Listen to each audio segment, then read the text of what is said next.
Straight Talk Live. Off. Should we get started? Let's go. Let's crack on. It's a beautiful day in London. It's also a beautiful day here in San Diego. They buy things to impress people that they don't even like. You do have to change the culture. The culture in the organization is the most important. It's as if reality is splintering into multiple shards. Welcome to Straight Talk Live. I'm one of the co-hosts, Rick Snyder, and this is a fantastic not-for-profit where we get to explore the areas of human, digital, social, and the confluence of all three in today's world. And the questions that, frankly, we felt like we weren't prepared for about a year and a half ago when the whole COVID situation hit. And that was the inspiration of this podcast, was how do we start to create a platform to have the most important questions answered by experts like the one today that we'll be introducing in a second, in really these incredible areas around how do we support the next generation of thought leaders, of actual leaders, people that are doing the work in the trenches. That's really what this show is about. So I am the founder of Invisible Edge. I'm the author of Decisive Intuition. And I'm also joined by my amazing co-host and friend, Af Malhotra. Af, take it away. Thank you, Rick. You're amazing too. Aw.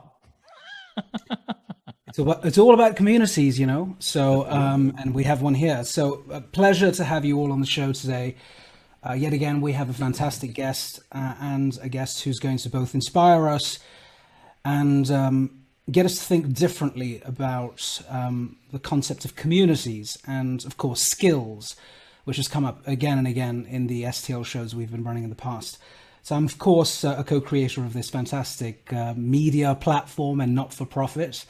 I'm also the co-founder of Growth Enabler and have shifted my life in the last year into philanthropy in a big way. So more on that as we go through this this process and journey. But I'm going to throw the cricket ball. In fact, I'm going to kick the football over to you because the Euros are on, the soccer. The Euros are on in the UK. Which football are we talking about? Yeah, no, totally soccer with the feet. And over to you. Let's kickstart and let's crack on. Okay. So today we're going to be doing a deep dive into community. How do you actually not just envision, create, manifest, but actually support a community, especially in terms of digital skills, knowledge, really upskilling the next generations when we see this huge migration from rural to urban, urban to rural, working remotely. You know, what's that looking like in today's world? And how do you actually really create a community that's based on the same principles, core values that really inspire beyond borders? So we have the pleasure of bringing on Russ Shaw, who's done exactly that around the world. He's the founder of London Tech Advocates and Global Tech Advocates. Russ Shaw, welcome to Straight Talk Live. Thanks, Rick. Great to be here. Hiya. Very nice to see you, and looking forward to the next hour. Me too.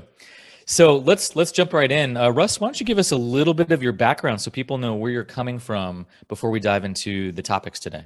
Sure. Thank you. Well, quick bit about me is I'm living in London. I'm coming to you from London. I've been here for 30 years, although the accent is from where you are, Rick. I was born in the US. I grew up in Phoenix, Arizona. I went to Harvard Business School and fell in love with a Londoner who brought me here many years ago. So it was love that brought me to the UK. And I've worked in financial services. I've worked in telecoms and technology. I was a CEO of a later stage startup. I was a global innovation director for a big telco.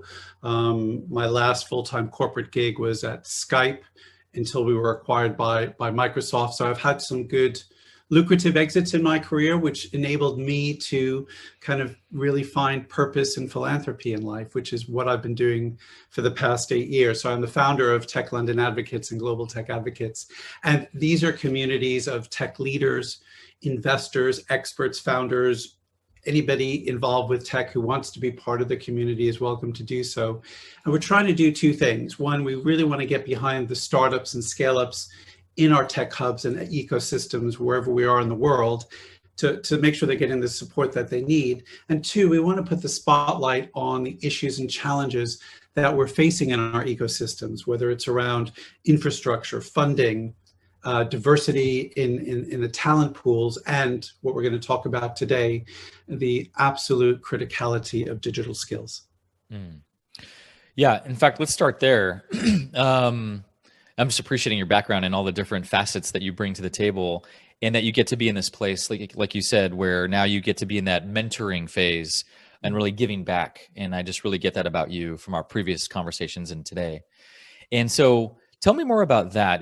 What have you been seeing as a trend? I mean, a lot of the concerns have been that the workforce is changing, that the jobs of today are not necessarily the jobs of tomorrow, especially in all these different disruptive technologies that are happening around the world. How do we keep up? How do we stay ahead of that? And what are you seeing as far as your contribution to that specifically? Sure. Well, I think maybe to reassure everybody, this is nothing new. The jobs of today are different from 10 years ago, from 20 years ago, and we've always had that natural evolution of how jobs and the skills required to do those jobs evolve over time. But I think what is becoming apparent and has become apparent is that, economies around the world are being driven hugely by digital, and the successful companies, whether they're the big tech giants or the emerging tech unicorns, are built on digital platforms. And I think the challenge that we're seeing is that we don't have a workforce in many places around the world that's fully equipped to work in the digital and tech economy. And I also stop and say, look, that's not just about having enough high-end coders or data scientists or cyber gurus. It's about people having transferable skills that could come into the sector. And, we've just gone through and are going through a very painful period with this pandemic where more traditional industries have been absolutely battered. The retail sector has been battered. The hospitality sector has been battered. The travel sector has been battered. But yet, we've seen in the UK, since lockdown began, a 40% increase in tech vacancies. So to me, there's this enormous challenge of how do you, and I have a bit of economics training, how do you better match demand and supply? I can see a huge amount of demand over here. I see some supply over here, but not enough of it that's going to fill those jobs of the future. And I do think we have a window of maybe 3, 5, 10 years at most, where we can really focus on the workforce of populations around the world and say, look, you will have a much better standard of living if you have some degree of digital skills where you can work in a variety of different jobs in the digital and technology sector. And one of the basic ones I talk about, which people seem to get, is I said, look, we're desperate for project managers in the tech community, whether you're in a tech startup or a big tech company. There are loads of project managers in more traditional industries that with some basic reskilling and retooling can make the jump and leap into the digital and technology economy. So those are some of the things that we're really focused on when we're speaking to government, when we're speaking to media. And maybe one last point, Rick, is part of my message is I don't expect governments to solve this problem on their own. I think the private sector has a huge responsibility to step up, to help fund this transition, to fund this reskilling of the workforce, because ultimately the private sector will benefit from that. Mm-hmm.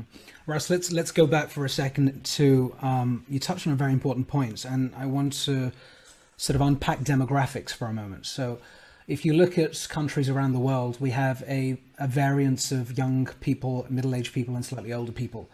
In the UK, for example, we have less young people. We have people who are in the middle-age silver surfer category. And generally there's a misconception when you think about skills, where people think, well, actually, is it about the youth doing code, the youth learning digital skills, technology, based certifications, and so on and so forth. And often there's a generalization or a bias that we're talking about a certain group of people. And if you're past your sell-by date, someone may think that in a corporate job, back to project managers, a project manager running, IT projects for some sort of a telecoms or technology company is probably thinking, well, actually, I'm in my, mid-50s or something along those lines. I'm not sure if I can learn anything new. All I know is Prince 2 or Agile project management or whatever it may be. Tell us a little bit about when you talk about transferable skills. if you could just break down how you see the different demographic segments in this construct. Yes, well, maybe before I get to the demographics, I mean, when we talk about transferable skills, maybe the best way I try and think about it is there's two buckets, if you will. There are the harder skills and there's the softer skills. And for me, the harder skills are yes, you're a project manager, you've done agile, or you're a coder, or if you're great in design and you're into user interface, those are the hard skills that we talk about.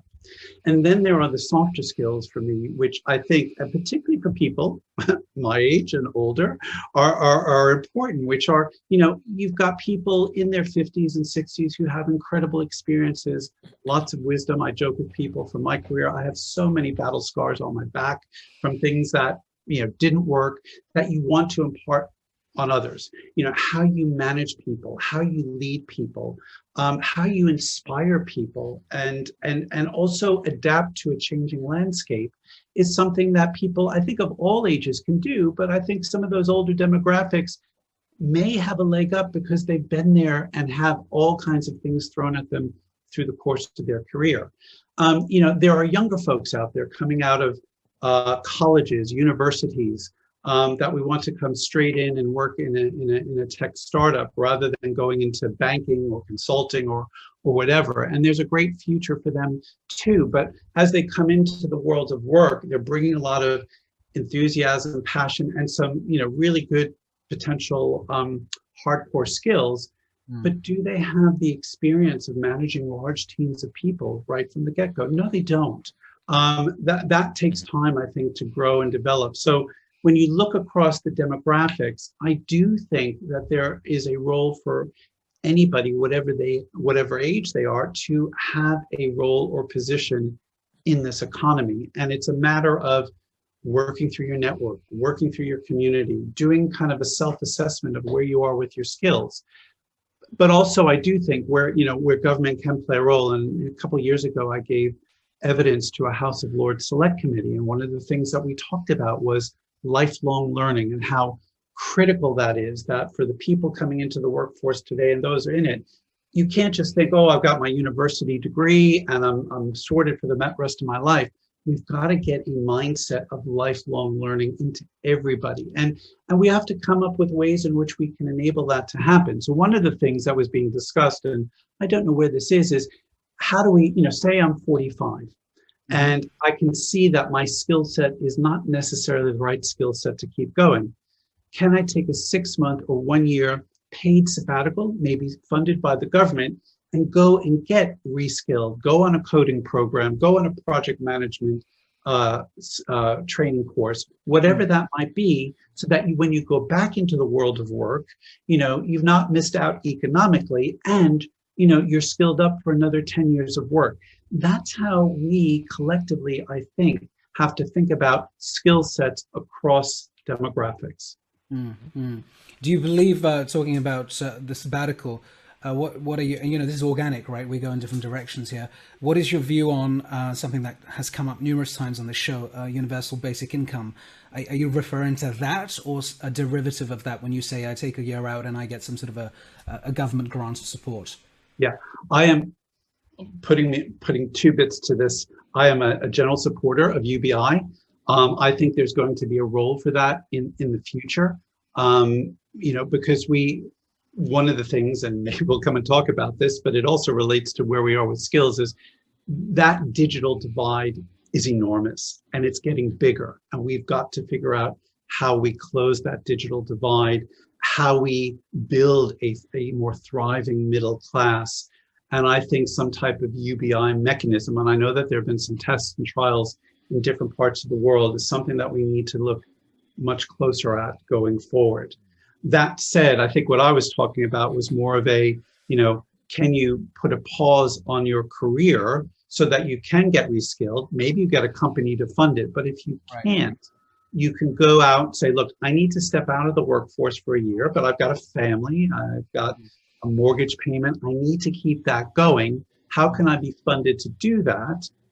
Not necessarily have to pay it back, but come back into the workforce and be productive for another 10 or 15 years, because will need that skill set to enhance the GVA of the economy. So that's kind of how I look at it on that particular point. But UBI, I think, is something that we really need to explore as well. Good. So, Russ, one angle I want to look at with you is the leadership angle. And you've done something pretty remarkable with Global Tech Advocates where it's almost fully volunteer based. It is fully volunteer based. Fully volunteer based around the world.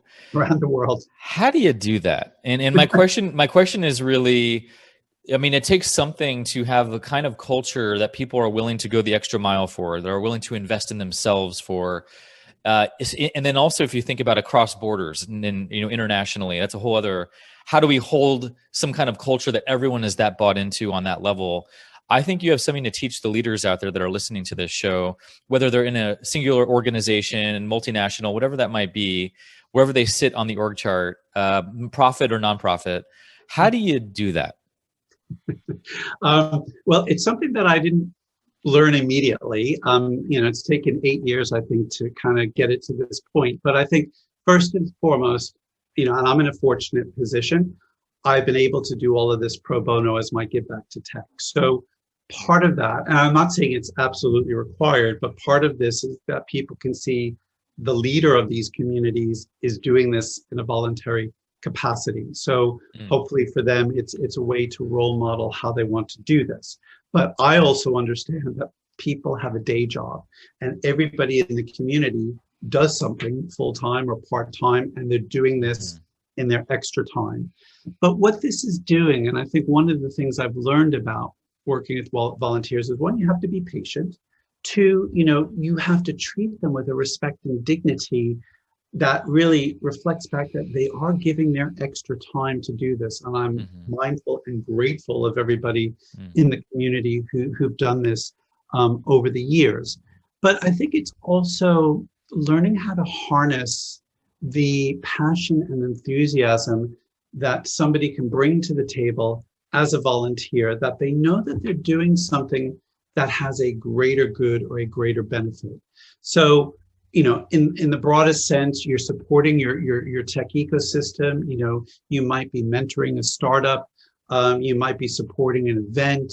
You're promoting something. That's all really well and good. And then maybe you go an extra step. We have working groups across the advocates community. So you can lead a women in tech group or an education group or a fintech group.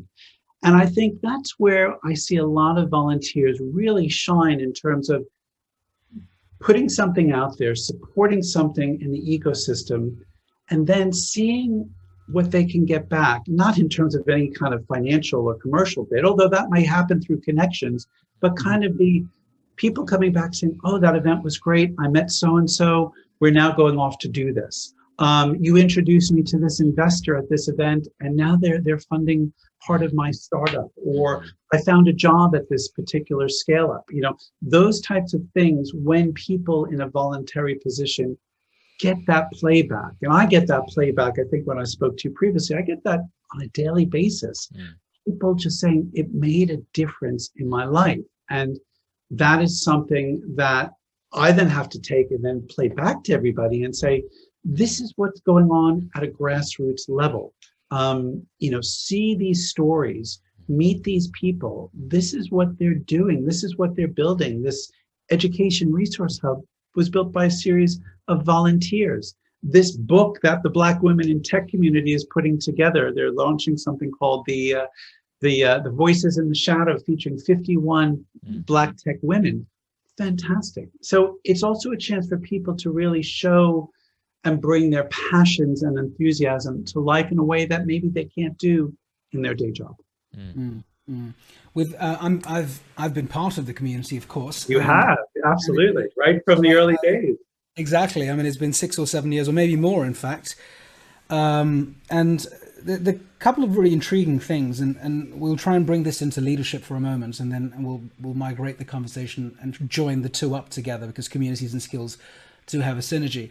But what I found really interesting really was how mindset, you talked about mindset earlier on, and hearts and minds together need to be joined up for something remarkable and extraordinary to happen. And of course, it's not an instant process. It takes time, and it's taken you 8 years to rally, to campaign, to talk, to communicate, to present. And whilst you're doing it on a pro bono basis, it takes hard work. It takes commitment. And of course, it takes a deeper sense of purpose on your part and the part of all of those champions that you end up creating. So, and it's symbiotic, right? You almost have to feed off one another, because it's not linear. You don't have like incredible days every day. There are times when there are dips and the economy's crashing, COVID happens, and so on and so forth. You have to sort of motivate one another. Yes, what I find fascinating about what you've created really is it's funny, really. If you think about leadership in corporations, in the private sector, in fact, leadership in government. A lot of what has been done and learned in the Tech London Advocates, Global Tech Advocates sort of community. I recall you talking to me about network effects 8 years ago, which I guess is the basis of a lot of this stuff. But if you are able to tap into with dignity and respect into people's drivers, ethical values, moral drivers, their ideals, you're able to bring out the best in them, with or without money. It's funny how when you bring money into the mix, there's a lot of noise and confusion. Sure. So my question to you, which I wanted to ask later, but I'll ask now, given what you've picked up in the last 8 years, and given that you've done leadership roles in other companies before, if you knew all of this stuff 15 years ago, how would you have done what you did differently? It's a really good question. I mean, the model that I've created here is actually a culmination of my collective work experience. So I've pulled these things with me along the way. So for example, network effects. I worked at Skype for 3 years. It is a brand that was built on network effects. And I really learned and understood the importance of that element. The whole notion of advocates supporting each other. I say to every advocate, there's just 3 things that you need to do. One, to use us as a resource when you're speaking, blogging, tweeting about tech. Let's speak with a consistent voice where we can. That's the marketeer in me from what I've done over the years as a marketeer. The open, inclusive network effects, introduce a new advocate to the group when you come in. And then third is adopt the ethos. That third component came when I learned a lot when I was CEO of a later stage startup. My investors were based on Sand Hill Road in Silicon Valley. And I got to see firsthand how the Silicon Valley ecosystem worked. And I always say to people, Sequoia Capital, probably the most successful VC in the world, will usually give most people 30 minutes. And at the end of that 30 minutes, they'll usually say, no thanks. But they'll also say, let me introduce you. Let me connect you. Let me open this door for you, and then see if you can keep going. And I wanted to bring that into Tech London Advocates when we launched it back in 2013, because I felt the London ecosystem was starting to get some good traction and momentum, but too many doors were closed. So I look back on my career and kind of say, I pulled this from here, this from there, and just even when I was a young person going to high school, I did a lot of community involvement and charity work. And this notion of treating people with dignity and respect kind of was drilled into me, if you will, from a very young age. So I also felt it was very important to this day. Every advocate who comes into the Tech London Advocates group gets a personal email from me. There are some days that are a nightmare for me when I've got 20 introductions to follow up on and send a personal email to each one of those individuals. And a couple of people have said, oh, your PA must be very busy with those. I said, no, that's me, because I want to connect with you. I want that personal connection so that and people say, oh, put me on your mailing list. Like, no, this is not a mailing list. This is the community of tech leaders. And so I want to have a bit of that personal rapport. In the early days, I did meet with every new advocate who came into the group, and then it just expanded so quickly. But that's where the working groups came in, so that they could carry that on and touch and reach more people if I couldn't be part of that. So I look at the facets of my career and say, the things that I learned, you will find in this community. And the mistakes that I've made in my career, hopefully I've corrected for them in some of the things that I'm doing with this with this network. So it's and sometimes I still replicate the things that I never got right. One of my personal challenges, I find it very hard to say no to people. So, people will come to me and say, I want to do this, I want to do that. And I say, yeah, great, fantastic. But that also led to an element of this community, which is it's all grown organically. Every working group that we've set up, every GTA group around the world that we have, look what you've done. You set up the TLA India group, and then you evolved that to the Tech India Advocates group through your own initiative and the leaders that you've worked with. So everybody that has come to set up something in Global Tech Advocates has come to me to do it. I've never said to anybody, you need to do this, you need to do that, because that comes back to the volunteer model. How do we bring that volunteer spirit and this, how do we build this organically together to make sure that we're building something sustainable for the longer term? Because this is a bare bones model of how you set up a community. I get corporate sponsorship. I fund a bit of this myself, but my budget's not very large, but yet we touch and impact a lot of people built on the collective will of people's generosity. Fantastic. It's great. Rick, I'm going to keep going on, but you I'm sure you've got a bunch of questions, and I'm going to. I do. Yeah, I think one of them is basically, how does this actually work? And what I mean by that, sometimes the most basic questions are the best, actually. But what I mean by that is, for example, you want to know my secret sauce, right? that and like when you're trying to upskill a workforce and you're a not-for-profit, you're relying on corporate sponsorship. How does that work? Like, are you partnering with a lot of community colleges, a lot of organizations that are willing to donate their time and space? Are you finding members within your community that are doing that? Some of it, I guess, corporate sponsorship can help, but there's got to be a lot more resourcing that goes on. So I'm just curious, how do you upskill an international workforce? What are some of the ways that your organization does that? Yeah, I think a lot of the above of what you've asked is what we try and do. And maybe I can hone in on one of the working groups that we have as an education working group. We have represented in our advocates community many outstanding skills and education related organizations.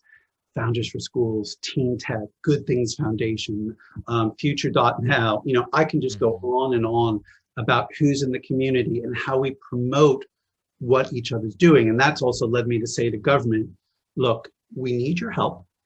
Yes, funding is good, but you don't have to. We should get a call in the private sector.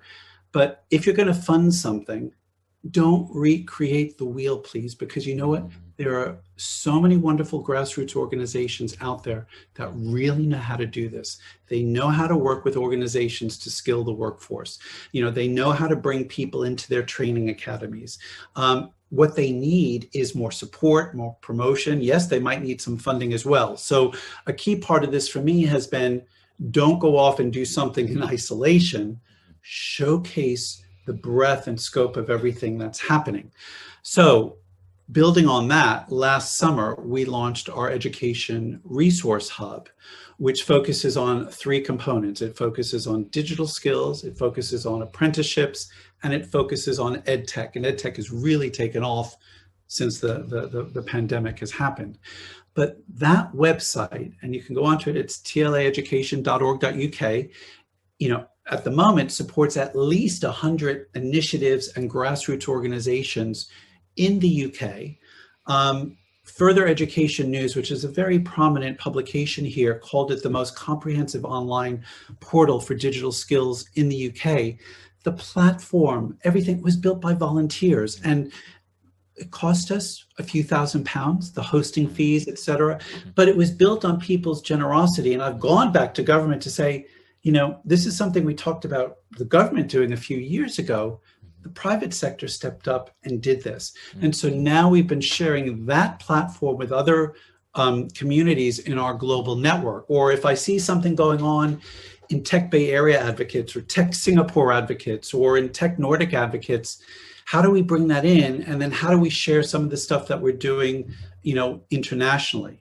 Another example is with how do we get more women into the technology sector and make sure that women have the right skills? And our 2 largest groups are our Women in Tech group and our Black Women in Tech group. And they've done phenomenal work over the years. They've built their own websites. They have monthly meetups.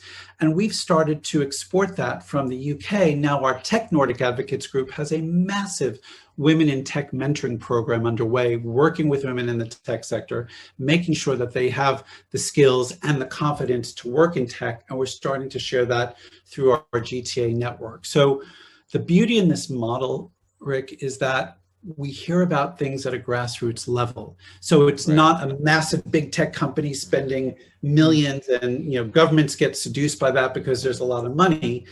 We have our radar poised on what's happening in this community here, what's happening in this community there, and we're saying, how do we take the best of what we're seeing and make sure we're sharing best practices globally? Because what I'm seeing, a lot of the work that's going on in skills training and skills development doesn't cost a lot of money. Many of the initiatives out there are free, and that certainly appeals to a lot of people who have been left behind or are struggling and need just that little bit of extra support to get them going.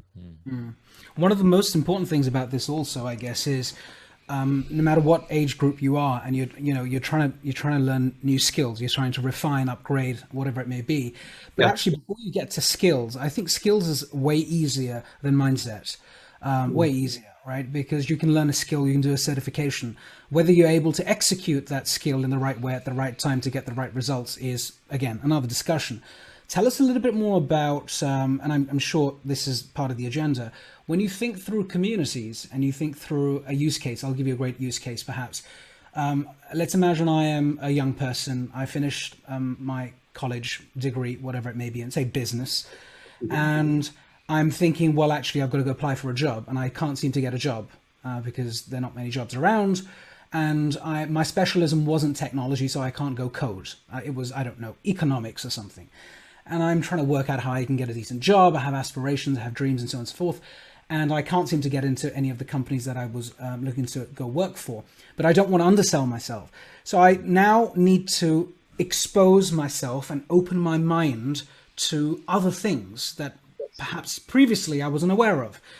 And one very powerful aspect of communities, and this has been going on for centuries, thousands of years, in fact. So the concept of a tribe or a community is not new, but how one mobilizes a group of people to then create change. We've seen that throughout the ages, from Mahatma Gandhi to Martin Luther King and to the BLM movement. That's where you have the secret sauce. And it's often, it's not about logic and rationale. It's always about emotions, right? Yes. And so what you're talking about is that localization and personalization, which creates a connection between the community hub and that local person, me looking for a job. What I think is powerful, and tell me what you think about what communities can do to the skills deficit, is one, you can upgrade your skills because you have awareness of what courses you can do and so on and so forth. But the other is, I don't want to just call it mentorship and coaching because it's a little bit unfair. It's the dialogue.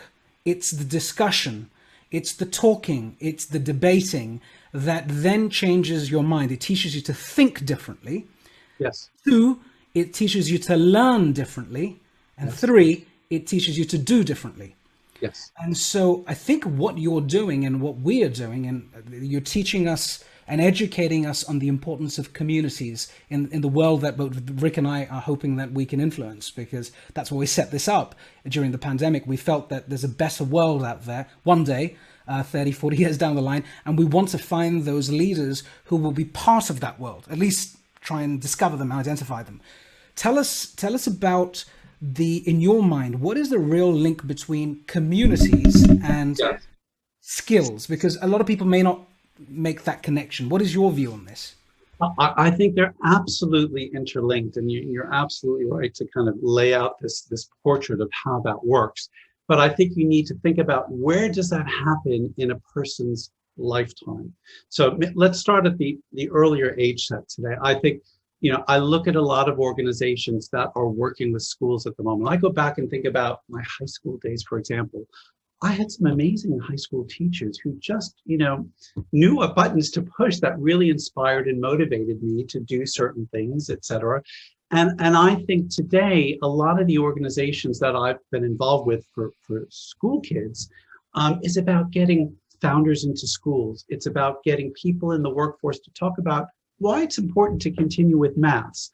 It's talking to the career advisors in schools to say, who are desperate to hear from communities and business leaders, what do the jobs of the future roughly look like? Nobody knows for sure, but what can I tell my kids, that 14, 15, 16-year-old, that is such an impressionable age. And then how do we get some of those folks work experience? And there are great initiatives here and in many places around the world where people can go and work for a week or 2 weeks when you're 15, 16, 17 and see what it's like. To me, those are the supplemental building blocks that a community role can have in working with schools in partnership. Mm-hmm. I think going on later in life, hopefully organizations large and small, through a lot of their leadership development and training budgets, are doing some of that.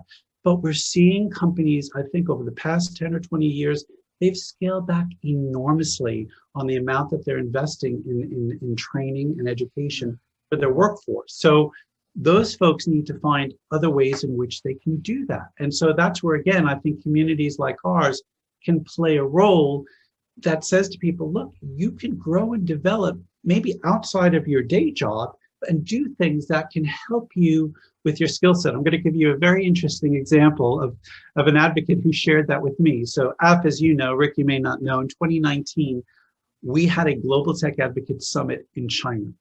We went to Shanghai, we went to Beijing, and we had something like 60 advocates from around the world come and participate. And those who came, everybody had an opportunity to go up on stage. And there were two people who came on that trip who did an amazing job, who just blew me away. One was a 13-year-old. He was our youngest advocate. He came with his mom. And for 10 minutes, he spoke to a Chinese audience of 350 people, all simultaneously translated, about why entrepreneurship is important to him. And then at the other end of the spectrum, we had a 50-something like myself, who'd worked his entire life in the insurance industry, who was representing one of our Global Tech Advocates groups and spoke to this audience about what's going on in tech and its ecosystem, et cetera. And he came up to me afterwards. He said, Russ, I've never done that before. I've never spoken to such a large group, let alone an international audience. He said, you may not have realized it, but I was so nervous and petrified. And I looked at him and I said, but you were brilliant. That was fantastic. And he had such a buzz. So, whether it's our community, other communities, that skill development can happen at whatever age. And again, the mindset that we need to drive, that I think you're also probing, is it's lifelong. It's you've got to go on this journey from a young age all the way through. And if you see gaps in what you need to develop, go out and develop them if you can.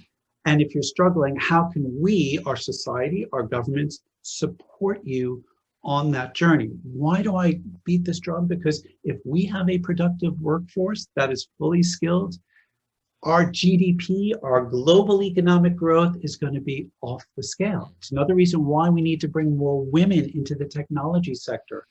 We need to bring women globally into the workforce because, one, it's part of their economic freedom and independence and all of those important things. But it's also about the economic value. If you bring more women into the workforce, what that does to our society overall. And maybe that helps to close the inequality gaps that we're seeing emerge in so many industrial societies around the world. So I'm linking community skills to that purpose of there's a big issue out there. And you can see if we don't get that right, if people feel fearful that they're going to be left behind, that they won't be able to work in the future, they rebel. The populist movements that we're seeing around the world, I think part of that is driven by fear that somebody else is going to take my job and livelihood away because, I can see that, technology is going to take away my job. Well, it's not. How can we help you into this world where you can probably contribute something significantly? That's me on my pedestal. I'll get off it, but I can see this connection between what we're talking about for the theme of this session and why this is so critical for us around the world to get right. Got it. What have you seen change as a result of everyone going remote, being forced to go remote this last year and a half or so? in terms of building community. And obviously, we've had to rely more on technology, but you don't get to, you haven't gotten together in certain areas that actually, I think, quickens the development of bonding and connecting and sharing ideas and debating, in person and having that somatic experience. So what are you seeing in terms of how that has changed, even the work that you're trying to do and strengthen community, the challenges of that? What have you seen? Yes, I think it's been an absolute mixed bag, Rick. I mean, on the downside, it clearly has been much harder to do this remotely, to not see people, to not, I'm a networker. And so, if I can't physically be with people and connect and exchange business cards, whatever, that's really hard. And I think a lot of people have struggled with that. People have been hired into companies, all remotely and haven't really seen the culture and experienced the culture in action. So I think the degree of difficulty that we put on a lot of people over the past year and a half has been hugely high. So part of the reaction to that has been, how do we help people? When we went into lockdown, kind of March of 2020, it was kind of, what can we do immediately?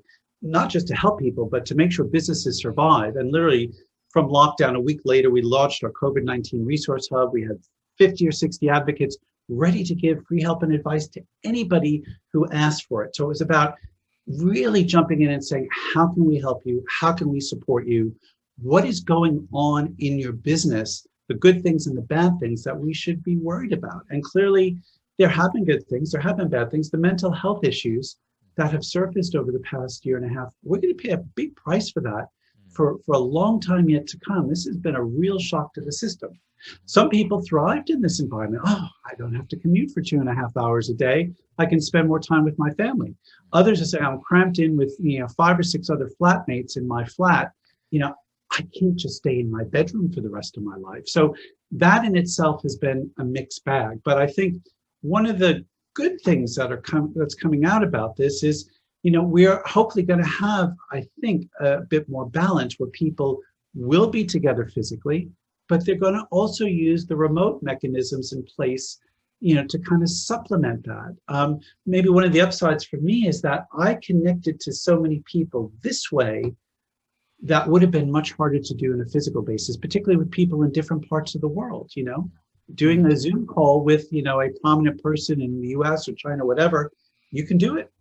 And so it brought the world together and opened more doors in that regard. But there, it's been pluses and minuses. So I hope we learn from this. We take the good things that have come from this experience. We lock away, recognize and lock away some of those bad things that happened and kind of say, this is this kind of hybrid world that we're now going to work in. And, yesterday we had a big event. As Af knows, we normally pack 700 or 800 people into one of our events here in London. It was a hybrid event.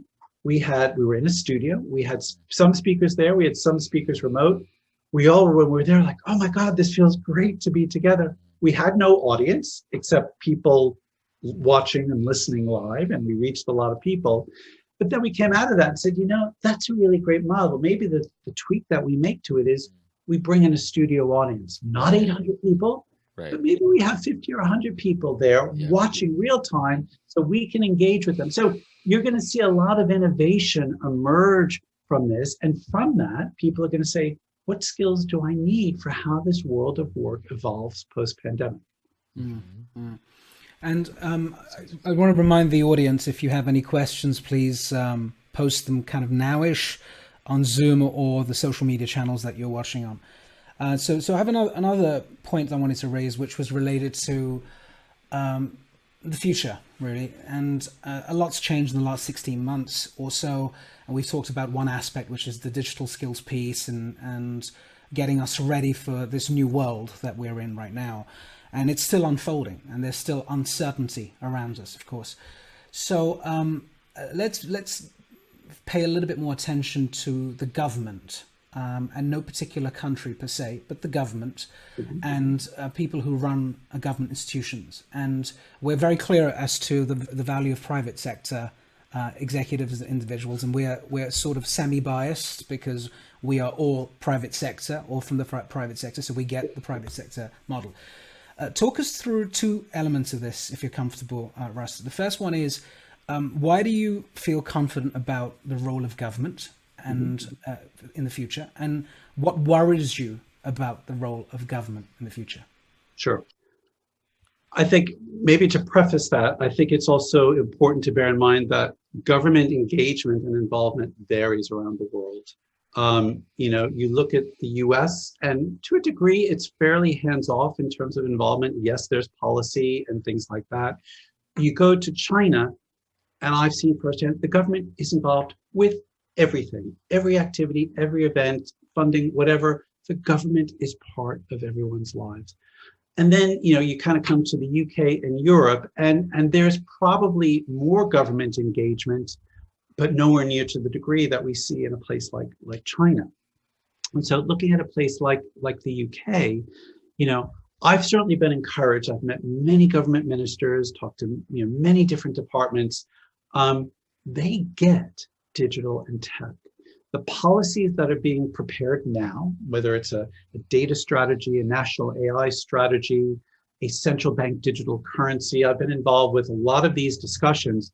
I'm really, really heartened that we've got smart people thinking about how do they put strategies and policies in place for the next 5 to 10 years that will really help to nurture, grow, and develop our digital and tech economy.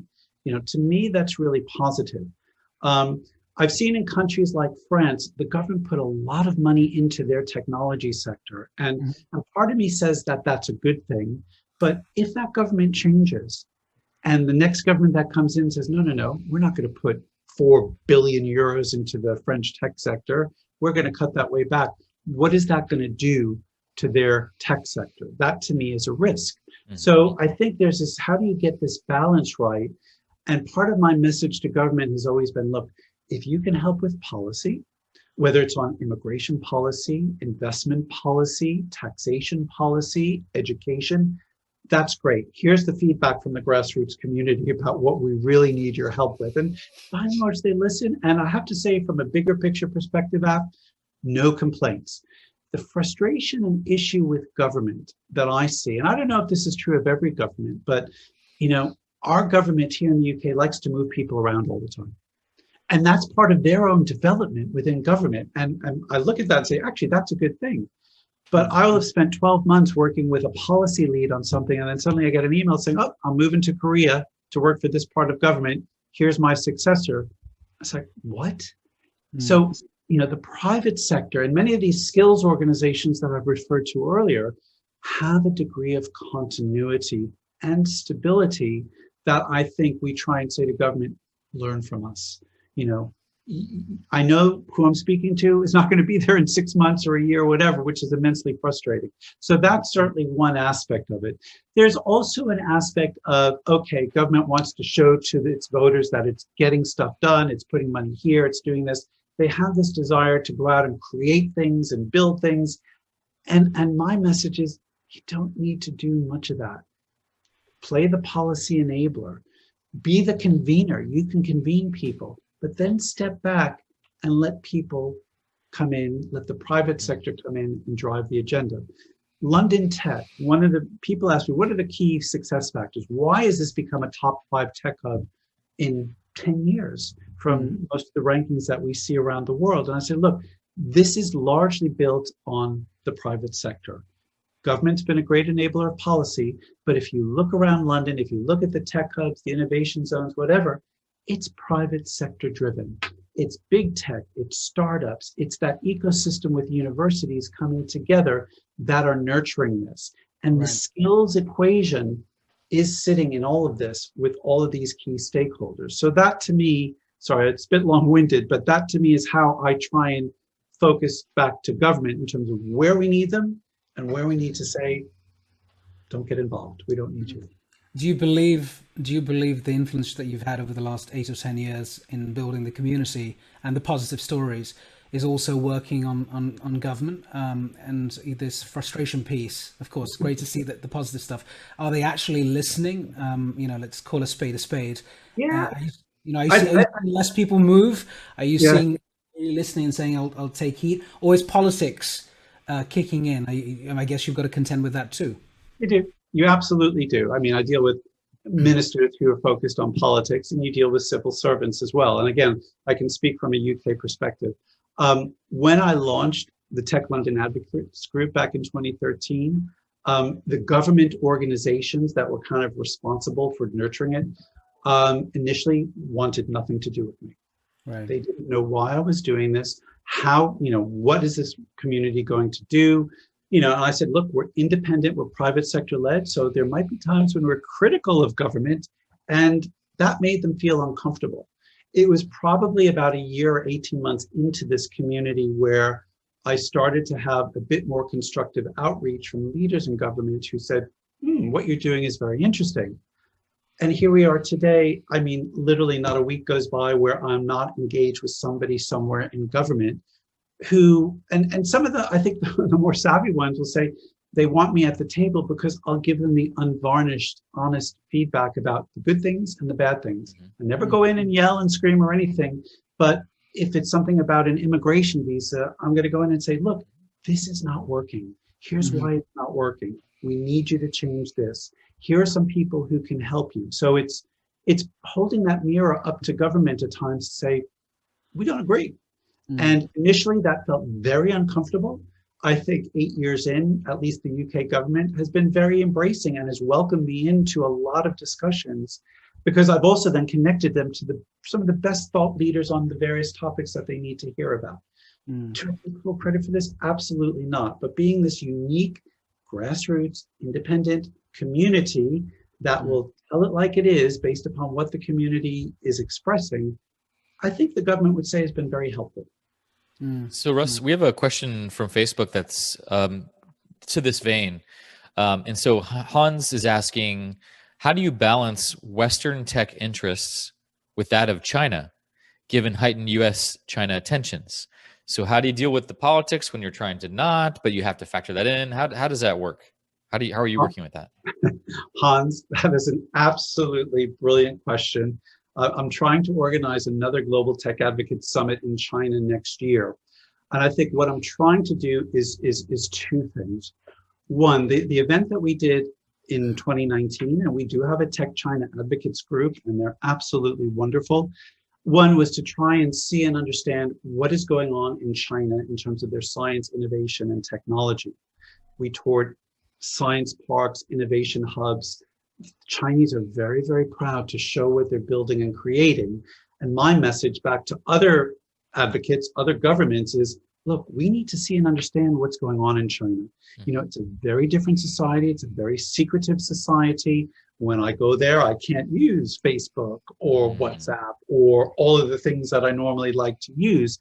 They have created their own ecosystem. But I feel like it's important to see, know, and understand what's going on there so that we can be informed from a global perspective.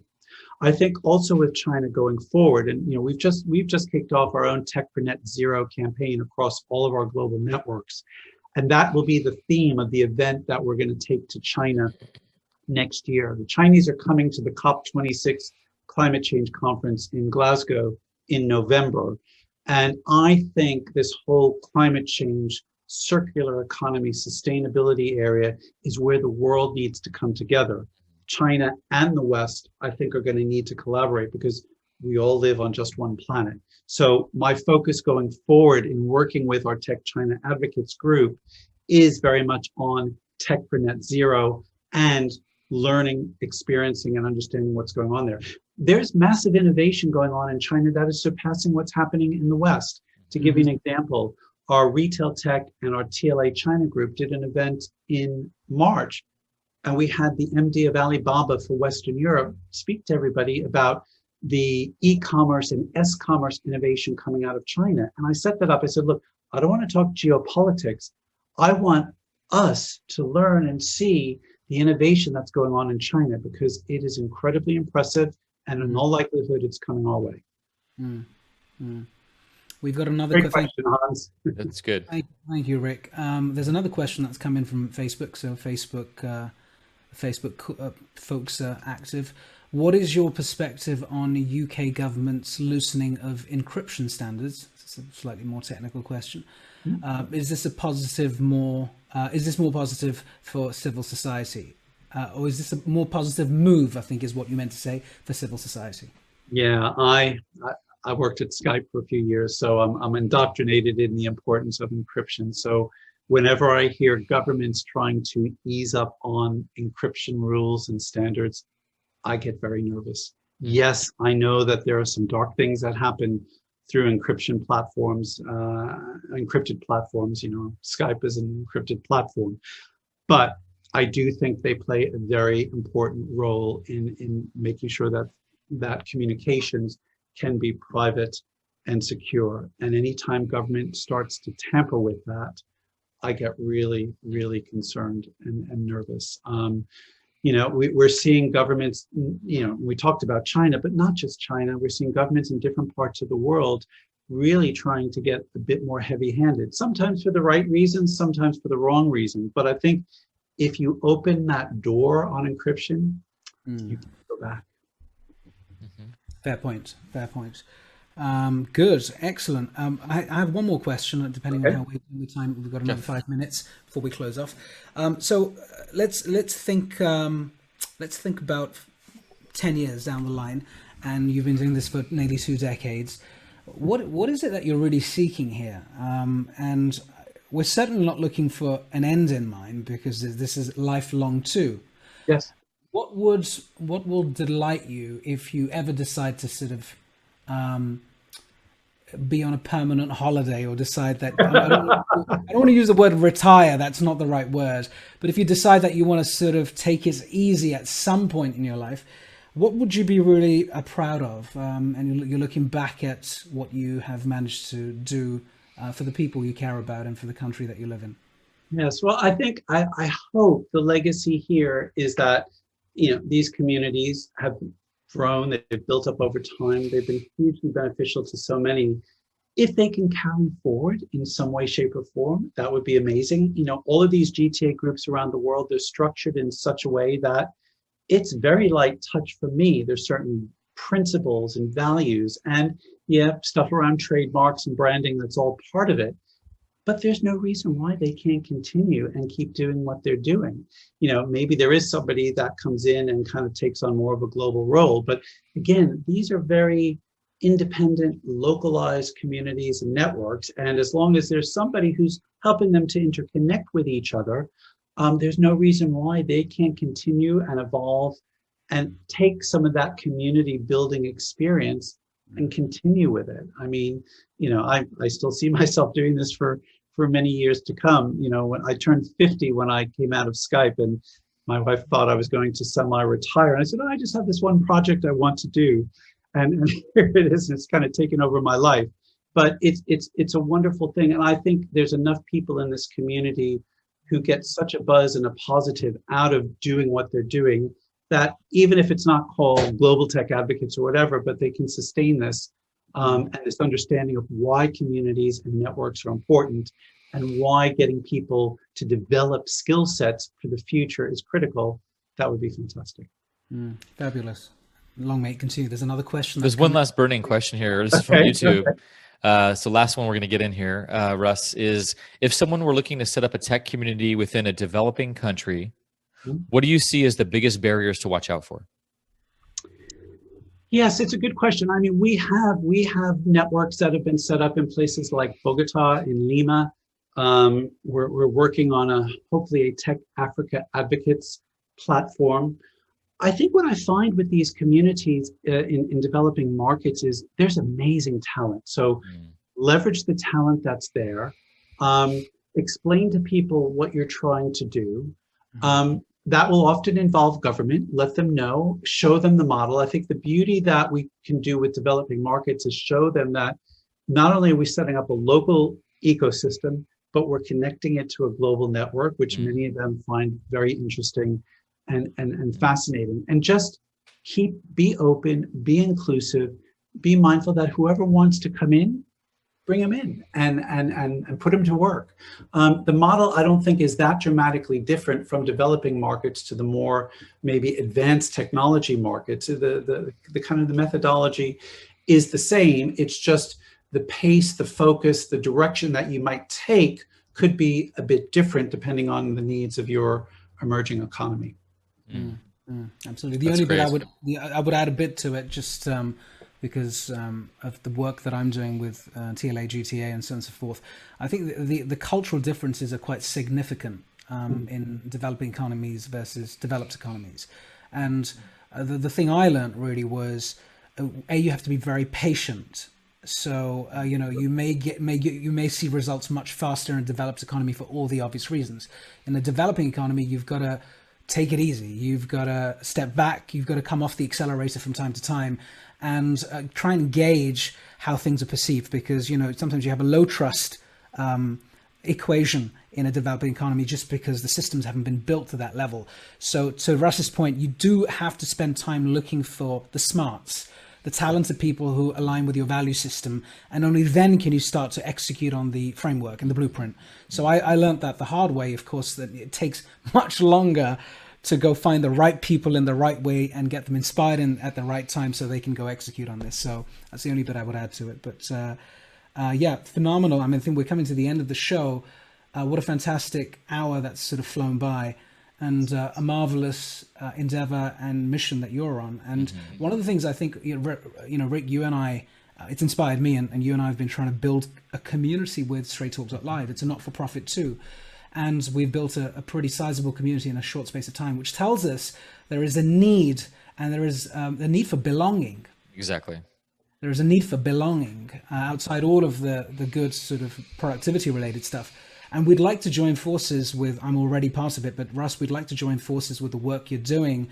Don't know quite how, but we should talk about it, because we've got quite a few thousand straight talkers who are, as we call them, mavericks or aspiring mavericks.